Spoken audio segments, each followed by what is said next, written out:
Je voudrais remercier M. Poutier et tous les organisateurs et la faculté de droit à l'Université d'Orléans pour m'avoir invité à cette journée d'études. C'est véritablement un honneur. Je vais faire ma présentation en anglais, mais si vous avez des questions ou des commentaires, n'hésitez pas à me poser en français. Alors, je commence et je change en anglais. In his comparative study, The Origins of Political Order, Francis Fukuyama proposed that the great world religions were unique in their ability to muster the social and spiritual forces necessary to limit the political and judicial powers of sovereign rulers. The rule of law, and we'll change the slide, please. The rule of law only emerged in societies with a transcendent or rational worldview fixed by divine authority, custom, or nature. The rule of law was a separate component of social order that served to limit political power, making those who could create new laws subject to a higher legal authority. As with most studies that attempt to offer totalizing theories of social order, lawmaking, or political authority, Fukuyama's proposals explain certain aspects of biblical law, while others prove unsustainable under closer scrutiny. In my contribution to today's symposium, I want to explore Fukuyama's theory of a rule of law through two concepts that form the authoritative foundation of biblical law: the office of kingship and the notion of a divinely promulgated Torah. From the outset, it is necessary to emphasize that the Hebrew Bible contains no systematic doctrine of jurisprudence, nor does it present a coherent vision of its source of law. Instead, the legal material in the Hebrew Bible is a compilation of diverse texts written over the course of hundreds of years under extremely different socio-political circumstances, ultimately compiled by authors with particular interests in how the normative orders of Israel and Judah were to be understood through the lens of Jewish communities living under foreign rule: the Babylonians, the Persians, the Greeks, and later the Romans. Although a substantial body of biblical literature was composed during the political independence of the kingdoms of Israel and Judah, we must be cognizant that all this material eventually passed into the hands of scribes who lived after the last native king of these polities had been deposed. And we'll switch, please. So I begin with texts that support Fukuyama's theory that Jewish tradition as a transcendent religion did impose limitations on the power of its political leaders through the concept of a written Torah, which God gave to the people of Israel at the revelation of Sinai. No text exhibits this mentality more clearly than the so-called rule of the king, the règle du roi, Deuteronomy 17, 14 through 20, found in the legal collection of the Book of Deuteronomy. The narrative is set in the pre-monarchic age when the Israelites request a king to rule over them like the nations that surround them, a point I will return to later. Consenting their God Yahweh nonetheless subordinates this future king under the authority of this Torah, HaTorah Hazot, which could refer to Deuteronomy 17, the entire book of Deuteronomy, or perhaps even the Pentateuch as a whole, we don't know. A copy of this Torah must be written in the presence of Levitical priests. As this text implies, the continuity of the royal line is tied to the individual king's observance of the Torah. Deviation from its precepts carries an implicit supposition or sense that the line will cease to endure, which is made explicit in a series of conditional promises that Yahweh makes to David and Solomon in 1 Kings. So based on this text alone, we could say with great confidence that the Hebrew Bible preserves a clear conception of the rule of law that outlines the distribution of power, subordinates the king under its authority, and promises divine protection for the ruling elite only so long as they abide by this supervening legal order called Torah. The political order envisioned in this text not only subordinates the king to the rule of law, but denies him even the status of primus inter pares within this system.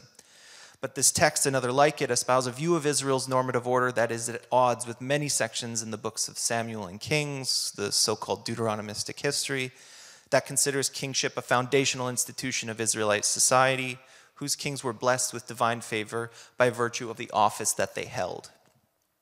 This is not to say that negative views about kings and kingship are absent from those books, as they are heterogeneous literary works written under the direct auspices of the royal court and others composed after the monarchy ceased to exist.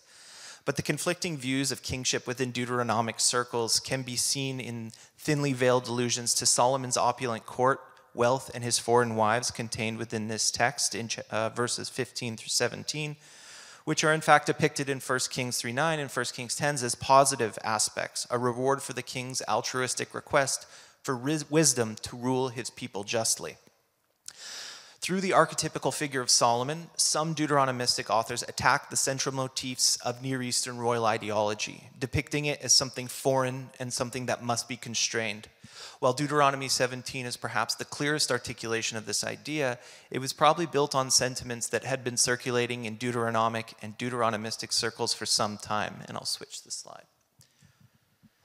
In 1 Samuel 8, for example, a text many consider related to Deuteronomy 17, the Israelites again demand a king, this time from Samuel, in order to resemble the nations around them, invoking the divine obligations of Near Eastern kings to protect their realms from military threats and ensure justice. These motifs were central tenets of Near Eastern royal ideology from the 3rd millennium BCE well into the Common Era, as Madame de Mellefont showed, even influencing later European monarchs. This text, however, presents a concept without precedent, at least to my knowledge, among Near Eastern cultures, that the existence of an earthly ruler was tantamount to the rejection of Israel's divine king, Yahweh.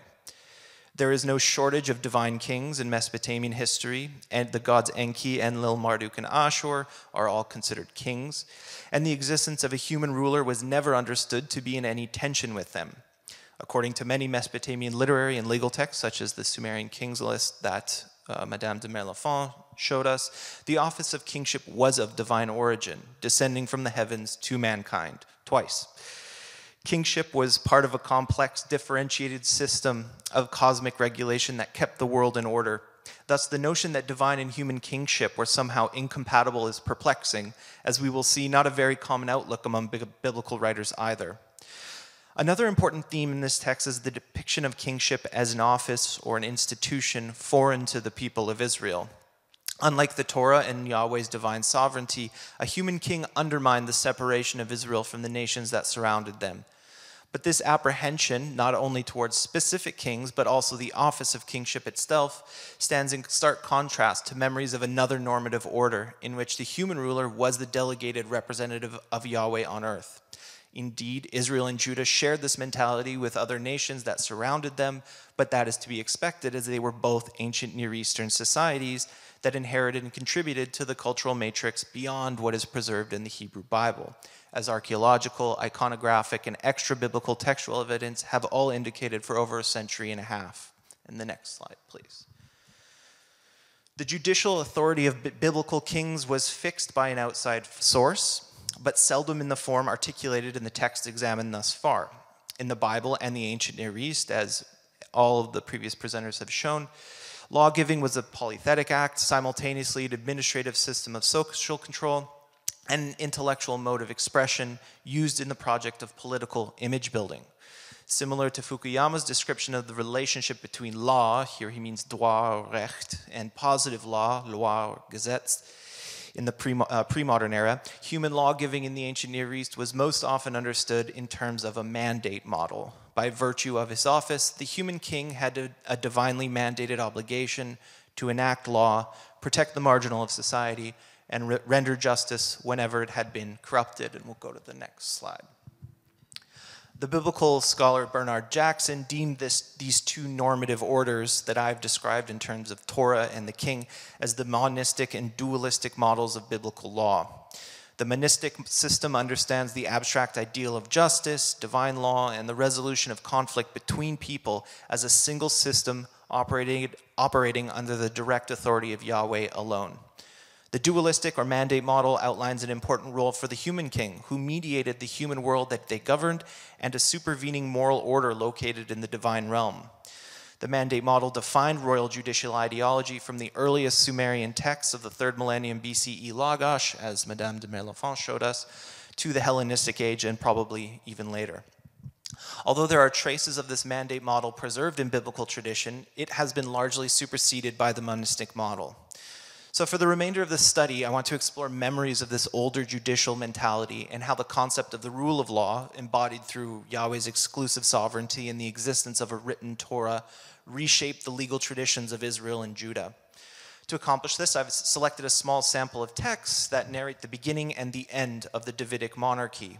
One from the book of Jeremiah will serve as a central case study to illustrate how editors introduced the monistic model of Pentateuchal law to a narrative that originally depicted the normative authority of a human king. So, next slide. So traces of this older royal ideology can be found in royal psalms such as Psalm 72, which give us some indication of what royal ideology of the kings of Israel and Judah would have looked like. Setting aside their cultic setting in life, or Sitz im Leben, this text is most illustrative of how judicial motifs would have been central to the royal ideology of Israel's kings. Yahweh gives the king justice and righteousness by which he is able to execute his judicial functions and fulfill his mandated role to protect the marginal of society, the weak, the poor, the needy.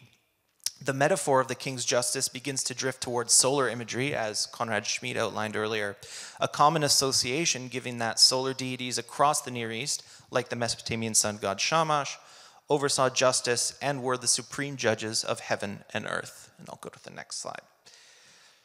The same blend of judicial and solar imagery appears in King David's farewell speech in 2 Samuel 23, though in this text the king is more clearly equated with the sun itself than in Psalm 72. The solarization of ancient Near Eastern lawgivers is a prominent motif across all historical periods for which we have documentation, not to mention a foundational principle in Egyptian notions of kingship. The iconography associated with Judah's kings, such as the royal seal of King Hezekiah depicted on the slide, clearly shows that royal motifs draw on the same traditions and motifs as we see in Mesopotamia and in Egypt. In fact, we have Egyptian motifs such as the Ankh in this seal.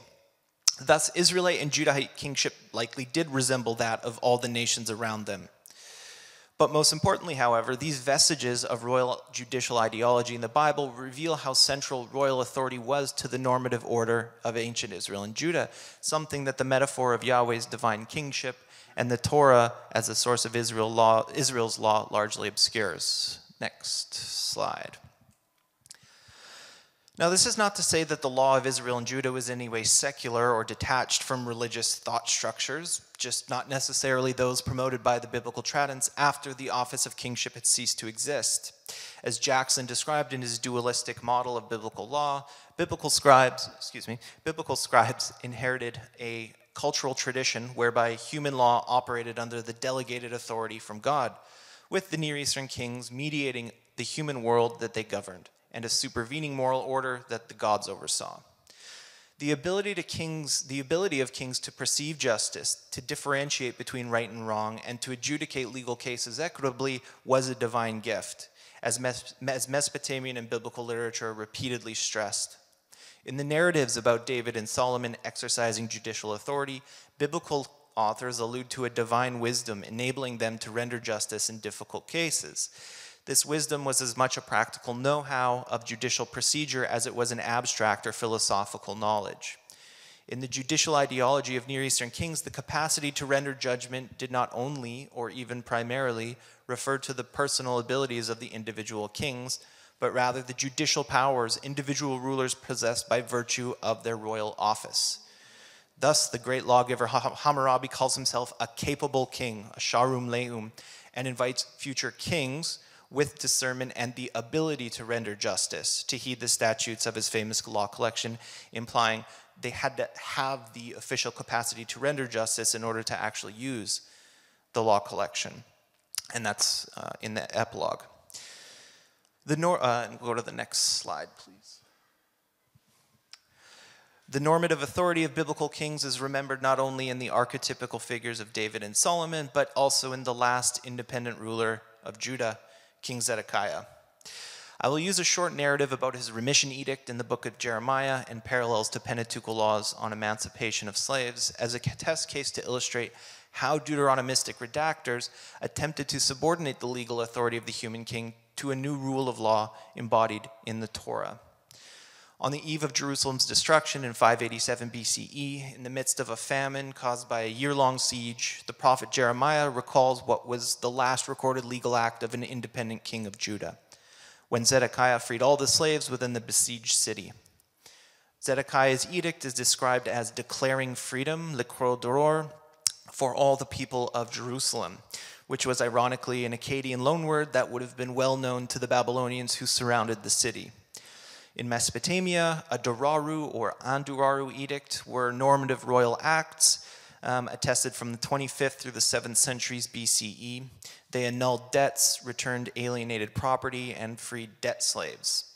A famous example of an Anduraru edict is attributed to the old Babylonian king Amitsaduka, who used it to remit all the free men who had sold their wives, children, or even themselves into debt slavery. But the Anduraru edict was not a universal emancipation proclamation. It merely reverted the status of people and property to their previous state, whether that was a free person or a slave. Closer to the time of these biblical authors, Neo-Assyrian royal inscriptions and private legal documents also allude to the king's enactments of Anduraru edicts.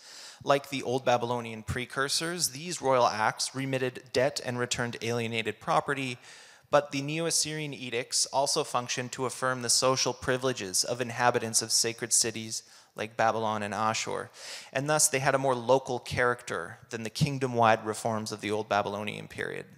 And I believe it was this more localized form of the edict that biblical authors would have encountered and been familiar with.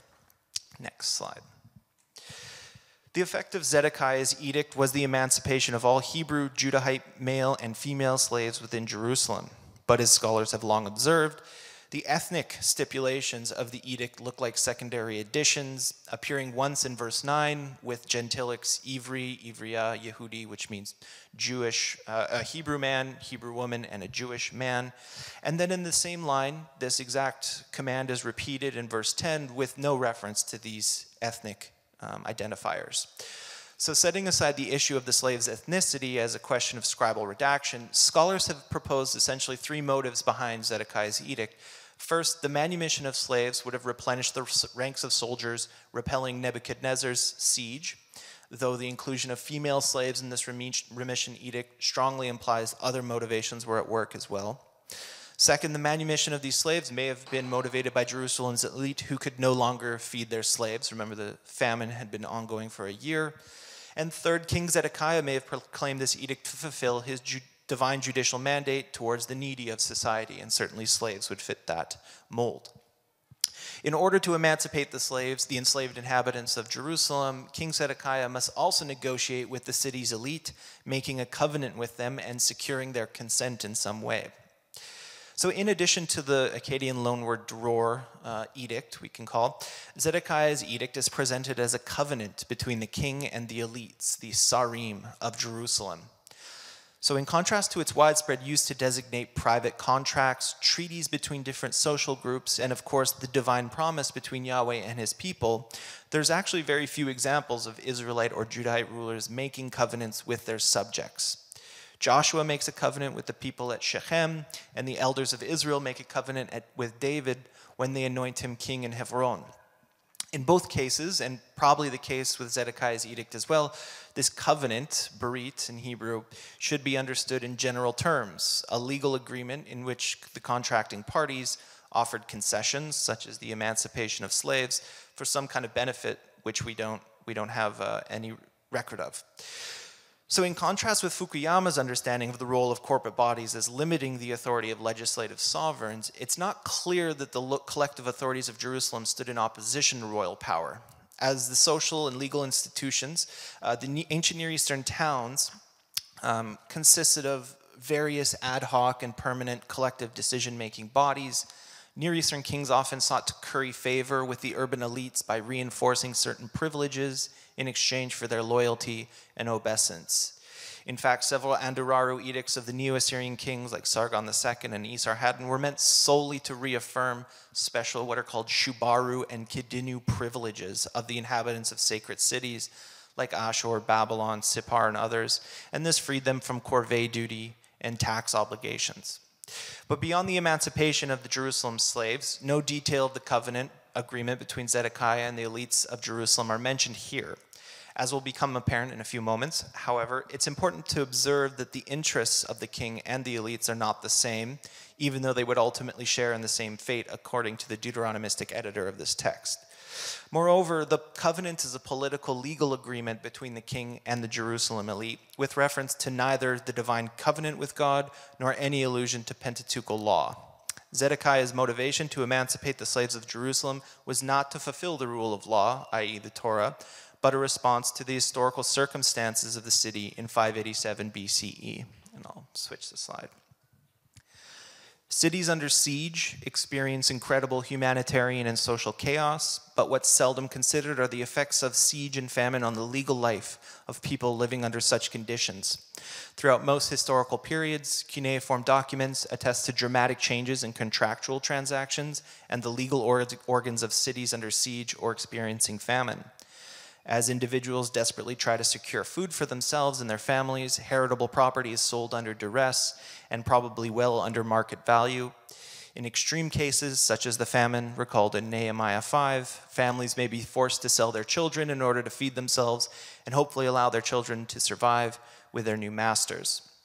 9 cuneiform tablets dating to 626 BCE, only 40 years before the siege of Jerusalem, describe the dire situation of Assyrian-controlled Nippur, as it too suffered under a 6-month siege from the Babylonian army under King Nabopolassar.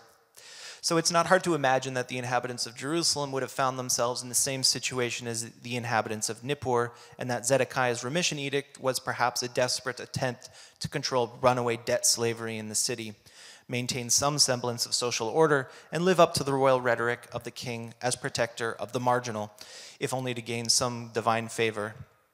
As the siege documents illustrate, however, freeing the people would have solved nothing, as the legal arrangement at the very least ensured the survival of the slave and their sellers.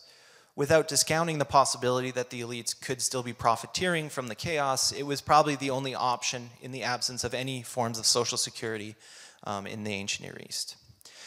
So in contrast to my historical reconstruction, and we'll switch the slide, most analyses of Jeremiah 34 focus on how Zedekiah's edict aligns with Pentateuchal laws of manumission, and they appear in all of our major law collections, the Covenant Code, the Deuteronomic Code, and the Holiness Code, and the potential intertextual parallels between these texts. It's quite evident that there's a direct textual relationship between this section of Hezekiah's edict and the Deuteronomic law on manumitting Hebrew slaves in Deuteronomy 15. I don't think this is the right. In any case, it'll work fine. It's okay. Where was I? Yes. So, as we'll see, redactors radically redefined the historical event from the Deuteronomistic view about the Torah's supervening authority over human kings. This Deuteronomistic redactor first takes aim at the concept of covenant, claiming that the agreement between Zedekiah and the Jerusalemite elite was concluded in the temple of Yahweh, which is actually a fairly plausible scenario, albeit an ideologically loaded claim, and reminds the people of their earlier, and one gets the sense, superior covenant with God. Acknowledging that Zedekiah's remission was just, with the word hayashar, the redactor reminds the people of Yahweh's far greater emancipation of the Israelites from Egypt. Most importantly, by introducing an extensive citation of Deuteronomic law commanding the Israelites to release Hebrew slaves, annul antichretic pledges and debts, and return land sold under distraint once every 7 years, Zedekiah's edict becomes his dutiful application of the Torah. And we'll go to the next slide. And yet, King Zedekiah, who by the text's own description had acted in accordance with the general principle of justice, is nevertheless condemned along with his officials to receive reciprocal justice by themselves being enslaved and carried off into exile. The re-enslavement of Jerusalem's population may have been necessary, as the cuneiform siege documents attest to the function of debt slavery in the midst of a crisis to feed one's family and oneself. Zedekiah's punishment seems doubly unjust. By its periodic nature, the Deuteronomic manumission law also presumes the perpetuation of debt slavery, so why should the elites of Jerusalem be punished at all? Second, why is Zedekiah punished along with the elites with whom he had to conclude a covenant to effectuate the first remission edict? As stated earlier, the king and the elites do not have identical interests in the matter. Yet, the authority behind Zedekiah's edict is the king himself, at least in the earliest version. And there's no sign that this edict occurred based on a predictable chronological cycle established by Yahweh, although scholars have tried to make this case. The prophet, Jeremiah, grants his approval of Zedekiah's normative act ex post facto, transforming the king's unilateral prerogative to enact such an edict into his pious observation of Deuteronomic law, subordinating the king to the rule of law embodied in the Torah. From this perspective, the intertextual parallels between Jeremiah 34 and Deuteronomy 15 are secondary additions to a literary core that recalled a genuine historical event in 587 BCE.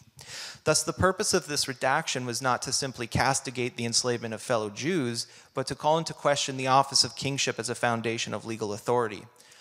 Sharing similar sentiments as other authors who subsumed the authority of the king under the Torah and even the Levitical priesthood, the Deuteronomistic redactor of this text transformed a rare description of the Judahite king exercising his normative authority into a cautionary tale about the failure to observe Pentateuchal law. The Deuteronomistic redaction obscures the original intent and effects of Zedekiah's edict, which was a temporary solution to the legal ramifications of a city under siege, suffering from widespread famine and experiencing runaway debt slavery. To conclude, the texts that subordinate the office of kingship under the authority of the Torah all stem from a community experiencing a crisis of identity. This crisis was the loss of political autonomy, which likely had begun with the fall of the northern kingdom, Israel, to the Neo-Assyrian Empire set in 722 BCE, but it fully culminated in the Babylonian destruction of Jerusalem, the loss of the temple, and the end of the Davidic dynasty in Judah in 587. This trauma forced the Judahite elites living in exile to rethink their normative order and the authoritative basis of the laws that they possessed in the 5th and 6th centuries BCE. The traditional mandate model, where the king stood as the connection between social norms and a supervening moral order, was no longer viable. In fact, there was probably a certain level of animosity towards the royal house that had failed in its divine obligation to ensure the security of the people of Israel. In this context, kingship was recast as a foreign institution that the Israelites had inadvisably demanded, simultaneously rejecting their divine sovereign. In the vacuum of political authority, religious elites, like the Levitical priests, among others, could step into the void and assume important roles in the administration of justice and promote their image in the biblical text. This turn against the monarchy as the foundation of legal order was extensive, but not totalizing. Solomon was still remembered as a shrewd and wise ruler, but the later narratives express a deep apprehension for his international connections, his pretensions to a pharaonic system of forced labor, and his auspicious displays of wealth. Royal psalms and isolated narratives preserves vestiges of royal judicial ideology, even if the motifs of wisdom, beauty, and prosperity would be recast as arrogance and idolatry in some prophetic traditions such as Ezekiel 28 and Zechariah 9. By redefining Israel's normative order exclusively in terms of Yahweh's divine sovereignty and the Torah as a rule of law, a small circle of Deuteronomistic redactors chose to recast the loss of the Davidic kingship in a positive light as a return to a purer Israelite society, one where the Torah, promulgated by Israel's true king Yahweh, was the ultimate source of legal authority, a rule of law to which even kings, both foreign and domestic, were subject. Je vous remercie.